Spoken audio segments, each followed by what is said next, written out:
Madame, Monsieur, bonsoir, merci de votre fidélité. C'est le rendez-vous d'information d'Expression française. Voici les titres du journal. Au Palais Royal de Rabat, Sa Majesté le Roi Mohammed VI préside une séance de travail consacrée au secteur de l'habitat et de l'urbanisme. Un nouveau programme d'aide au logement a été présenté devant Sa Majesté le Roi. À la clé, renforcer la capacité des citoyens à accéder à un logement décent.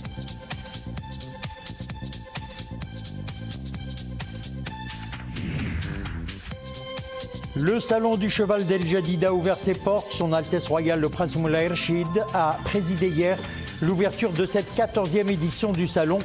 Organisée sous le patronage de Sa Majesté le Roi Mohammed VI, l'édition de cette année a pour thème le cheval et le développement durable.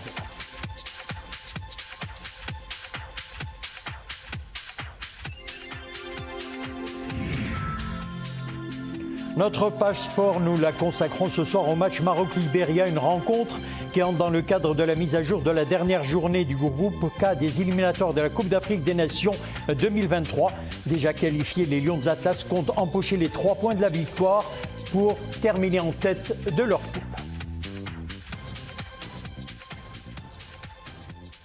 Nous le disions en titre, Sa Majesté le Roi Mohammed VI, que Dieu l'assiste, a présidé cet après-midi au Palais Royal de Rabat une séance de travail consacrée au secteur de l'habitat et de l'urbanisme. Au cours de cette réunion, la ministre de l'Aménagement du territoire national, de l'urbanisme, de l'habitat et de la politique de la ville, Madame Fatem Zahra Al-Mansouri, a présenté les grandes lignes du nouveau programme d'aide au logement, un programme qui s'inscrit en droite ligne de la volonté du souverain de renforcer la capacité des citoyens à accéder à un logement décent. Grâce à la haute sollicitude royale, le secteur de l'habitat, notamment social, a connu une évolution favorable et une progression constante. Les programmes aidés par l'État durant les 2 dernières décennies ont permis à des millions de Marocains d'accéder à un logement décent.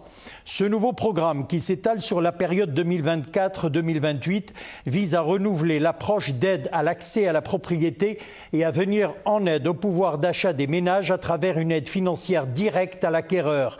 Y sont éligibles les Marocains résidant au Maroc ou à l'étranger qui ne sont pas propriétaires au Maroc et qui n'ont jamais bénéficié d'une aide au logement. Les montants de l'aide varieront en fonction de la valeur du logement acquis. Ainsi, le montant de l'aide est fixé à 100 000 dirhams pour l'acquisition d'un logement dont le prix de vente est inférieur ou égal à 300 000 dirhams TTC, 70 000 dirhams pour l'acquisition d'un logement entre 300 000 dirhams et 700 000 dirhams TTC. Le nouveau programme d'aide au logement présenté devant Sa Majesté le Roi permettra sur le plan social de faciliter l'accès au logement pour les classes sociales à faible revenu et à la classe moyenne, de réduire le déficit en logement et d'accélérer l'achèvement du programme Ville sans bidonville. Sur le plan économique, ce programme contribuera à accroître l'offre de logements, à redynamiser le secteur de l'habitat et à dynamiser le secteur privé, notamment les PME et la création d'emplois. Les logements objets du nouveau programme d'aide seront réalisés dans le respect total des plans d'aménagement en vigueur et en conformité avec les normes techniques et de qualité. En vue de permettre la mise en œuvre du programme d'aide au logement et d'accompagner la rénovation de la planification urbaine et territoriale, il est prévu la création de 12 agences régionales d'urbanisme et d'habitat tenant compte des spécificités à la fois de l'espace urbain et du monde rural.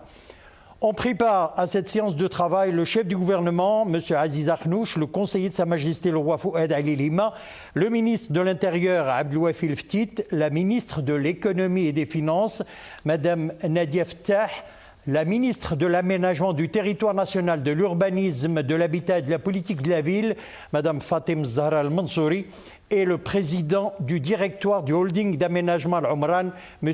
Husni El-Ghazouani. C'était là un communiqué du cabinet royal.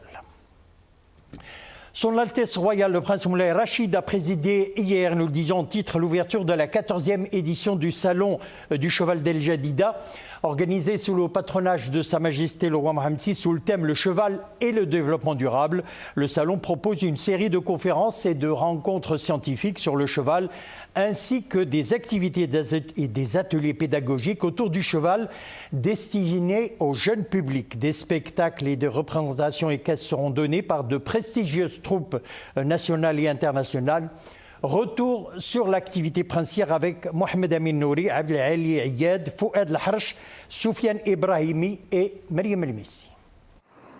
À son arrivée au parc d'exposition Mohamed VI, son Altesse royale, le prince Moulay Rachid, est accueilli par Moulay Abdallah Alaoui, président de la Fédération royale marocaine des sports équestres.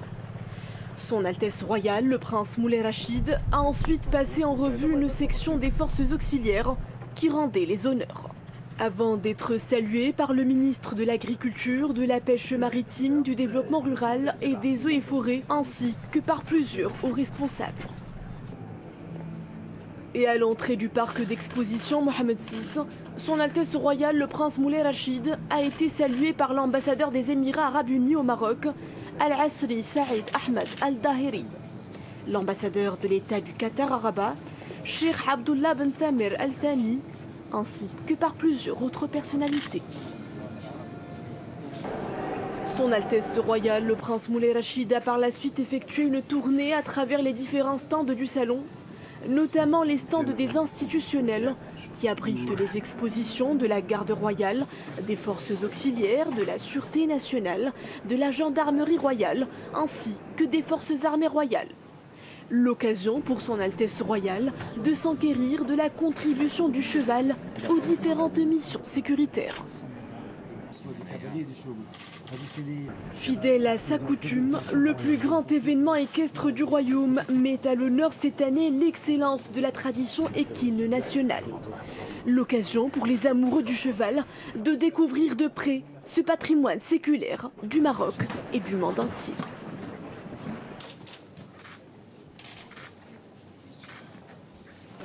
Les visiteurs du salon auront ainsi l'occasion d'assister à des représentations hippiques exécutées par le fleuron des cavaliers et dresseurs.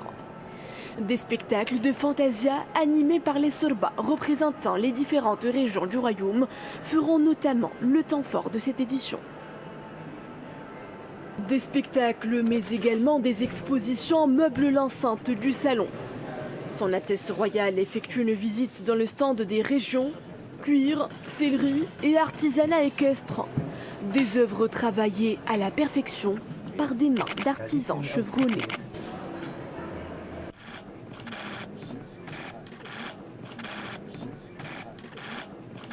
هو لقاء اللي غادي كتكون فيه الاطلاع على المستجدات. Le salon représente un espace de rencontre privilégié pour les professionnels du secteur.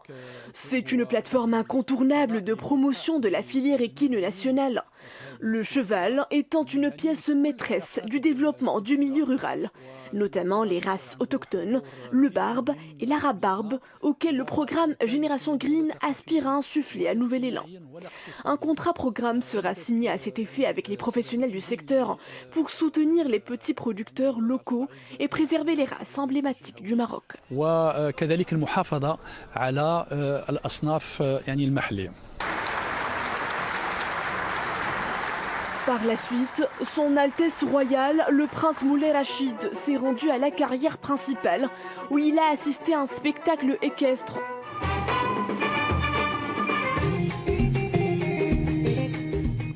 Des shows majestueux, orchestrés par des cavaliers des forces armées royales, de la gendarmerie royale, de la garde royale et de la sûreté nationale.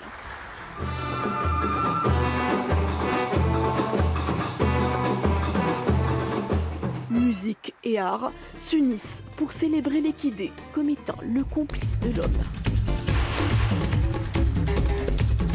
Son Altesse royale, le prince Moulay Rachid a ensuite assisté à une série de créations exécutées par des cavaliers et voltigeurs parmi les plus illustres sur le plan national et international.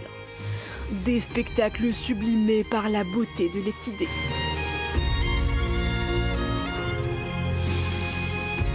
Une véritable consécration de l'homme et de sa monture.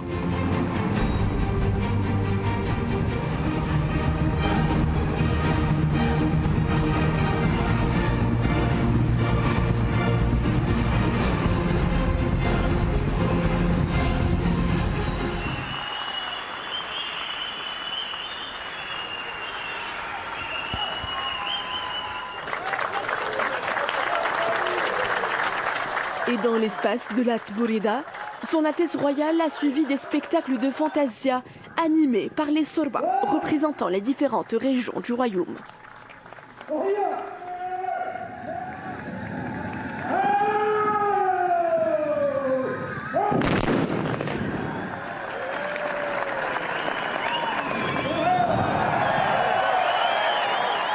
Son Altesse Royale a par la suite posé pour des photos souvenirs entourées des Mqaddam des Sorba, avant de quitter le parc d'exposition Mohamed VI d'El Jadida.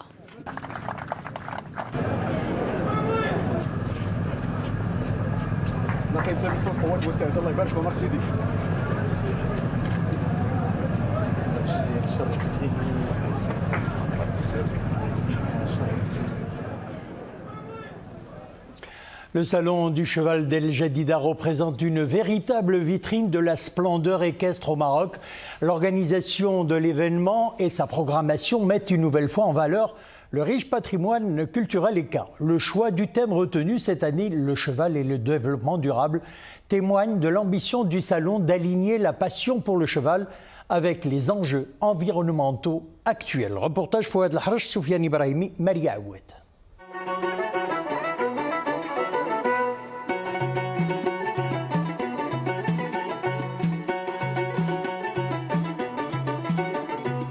Comme un rêve éveillé qui chaque année revient, plus beau, plus grand, plus travaillé. La 14e édition du Salon du Cheval d'El Jadida est une ode à la vie et à la quintessence dans tout ce qu'elle a de sacré. Moment de grâce suspendu avec les chevaux danseurs du carrousel.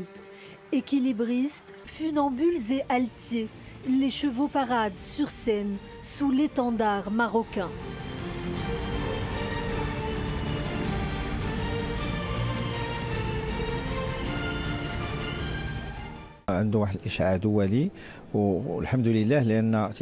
Le salon du cheval d'El Jadida fait rayonner le Maroc à l'international. C'est devenu un événement équestre de référence. Chaque année, il y a une nouveauté que le public découvre. C'est aussi un lieu de rencontre, d'échange et de magie incroyable. Chaque année, nous attendons avec impatience l'ouverture du Salon du Cheval, car cette grande fête équestre s'est inscrite comme une évidence sur nos agendas.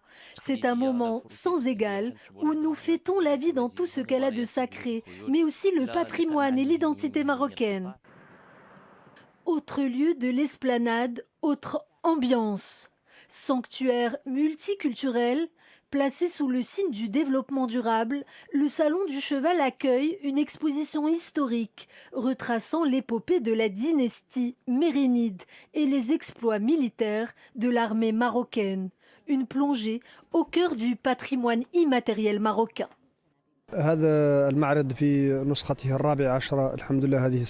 C'est la 4e fois que je participe au Salon du Cheval d'El Jadida. Je suis très heureux d'être là car je me dis que je contribue, un tant soit peu, à la mise en lumière du patrimoine et de la culture sahraoui.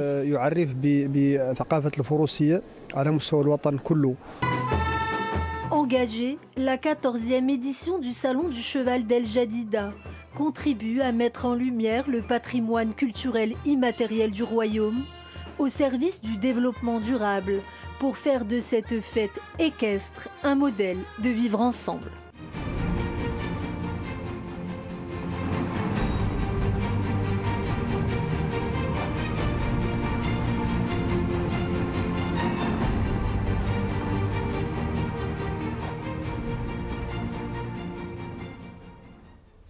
Retour à l'activité royale, Sa Majesté le roi Mohamed VI, rappelons-le, a présidé cet après-midi au Palais Royal de Rabat une séance de travail consacrée au secteur de l'habitat et de l'urbanisme. Un nouveau programme d'aide au logement a été présenté devant Sa Majesté le roi.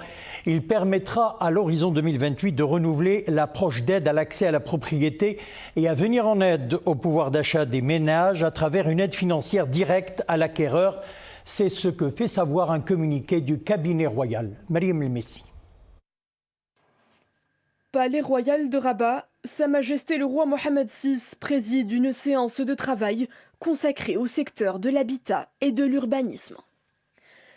Au cours de cette réunion, la ministre de l'Aménagement du territoire national, de l'urbanisme, de l'habitat et de la politique de la ville, Madame Fatem Zahra Al-Mansouri, a présenté les grandes lignes du nouveau programme d'aide au logement. Un programme qui s'inscrit en droite ligne avec la volonté du souverain de renforcer la capacité des citoyens à accéder à un logement décent. Grâce à la haute sollicitude royale, le secteur de l'habitat, notamment social, a connu une évolution favorable et une progression constante. Les programmes aidés par l'État durant les 2 dernières décennies ont permis à des millions de Marocains d'accéder à un logement décent. Ce nouveau programme, qui s'étale sur la période 2024-2028, vise à renouveler l'approche d'aide à l'accès à la propriété et à venir en aide au pouvoir d'achat des ménages à travers une aide financière directe à l'acquéreur. Y sont éligibles les Marocains résidant au Maroc ou à l'étranger qui ne sont pas propriétaires au Maroc et qui n'ont jamais bénéficié d'une aide au logement. Les montants de l'aide varieront en fonction de la valeur du logement acquis. Ainsi, le montant de l'aide est fixé à 100 000 dirhams pour l'acquisition d'un logement dont le prix de vente est inférieur ou égal à 300 000 dirhams. 70 000 dirhams pour l'acquisition d'un logement entre 300 000 dirhams et 700 000 dirhams. Le nouveau programme d'aide au logement présenté devant Sa Majesté le Roi permettra sur le plan social de faciliter l'accès au logement pour les classes sociales à faible revenu et la classe moyenne, de réduire le déficit en logement et d'accélérer l'achèvement du programme Ville sans bidonville. Sur le plan économique, ce programme contribuera à accroître l'offre de logements, à redynamiser le secteur de l'habitat et à dynamiser le secteur privé, notamment les petites et moyennes entreprises et la création d'emplois. Les logements, objet du nouveau programme d'aide, seront réalisés dans le respect total des plans d'aménagement en vigueur et en conformité avec les normes techniques et de qualité. En vue de permettre la mise en œuvre du programme d'aide au logement et d'accompagner la rénovation de la planification urbaine et territoriale, il est prévu la création de 12 agences régionales d'urbanisme et d'habitat, tenant compte des spécificités à la fois de l'espace urbain et du monde rural. Ont pris part à cette séance de travail le chef du gouvernement, M. Aziz Akhnouch, le conseiller de Sa Majesté le Roi, M. Fouad Ali Hima, le ministre de l'Intérieur, M. Abdelwafil Ftit, la ministre de l'Économie et des Finances, Mme Nadia Ftah, la ministre de l'Aménagement du territoire national, de l'Urbanisme, de l'Habitat et de la politique de la ville, Mme Fatem Zahra Al-Mansouri, et le président du directoire du holding d'aménagement Al-Omran, M. Hosni El Ghazaoui.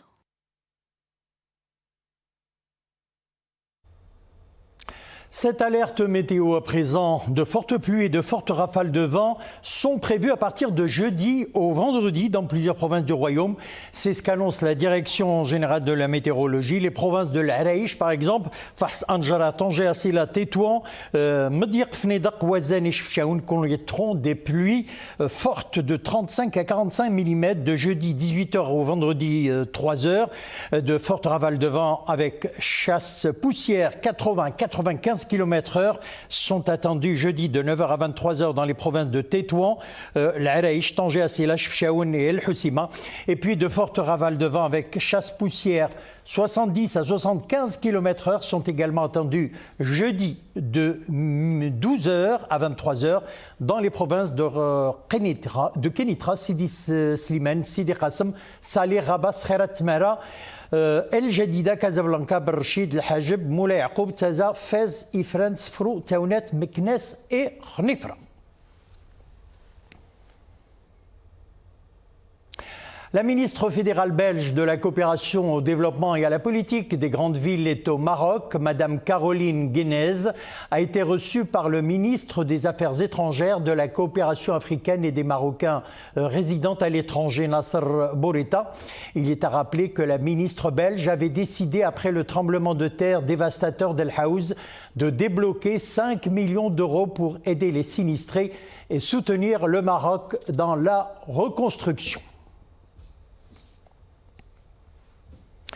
Direction le Proche-Orient à présent, les tractations diplomatiques s'intensifient pour faire cesser les violences. Le président américain Joe Biden doit se rendre demain en Israël, une visite qui vise aussi à débloquer l'acheminement de l'aide humanitaire vers la bande de Gaza, bombardée sans répit en état de siège.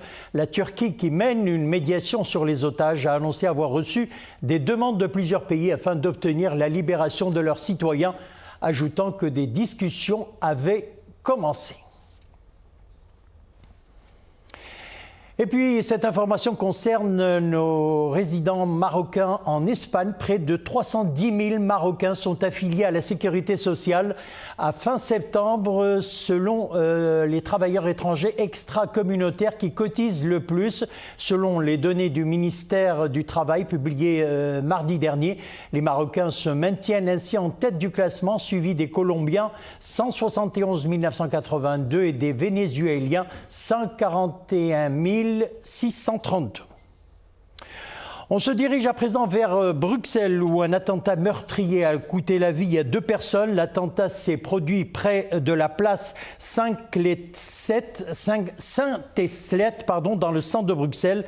L'assaillant d'origine tunisienne en séjour illégal en Belgique portait une arme de guerre et a tiré des coups de feu sur plusieurs personnes, 2 Suédois. Avant de prendre la fuite, l'homme aurait été intercepté dans un café situé sur la place.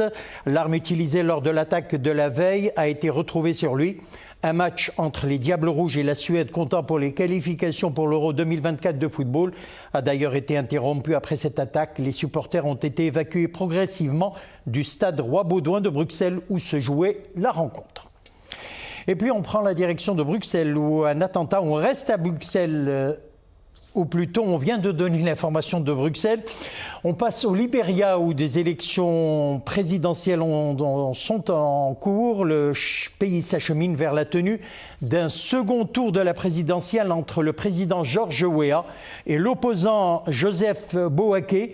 Ils sont au coude à coude selon des résultats provisoires publiés par la commission électorale à partir de plus de 90% des votes. M. Boaké a obtenu 43,70% des voix et Weah, élu pour une première fois en 2017, 43,65% des voix. Un second tour est prévu 2 semaines après l'annonce des résultats officiels. Lors de la présidentielle de 2017, George Weah, rappelons-le, l'avait emporté au second tour face à Joseph Boaké. Et puis on prend la direction de l'Australie. Environ 70 feux de forêt se sont déclarés depuis hier dans l'État australien de Nouvelle-Galles du Sud, coûtant la vie à une personne et détruisant des milliers d'hectares. Le corps d'un homme âgé de 56 ans a été découvert par la police. Des dizaines d'habitations restent menacées par ces feux de forêt qui ont déjà détruit plus de 10 000 hectares, a relevé le commissaire du service des incendies ruraux de Nouvelle-Galles du Sud. L'incendie devrait persister jusqu'au week-end prochain à cause d'une hausse de température.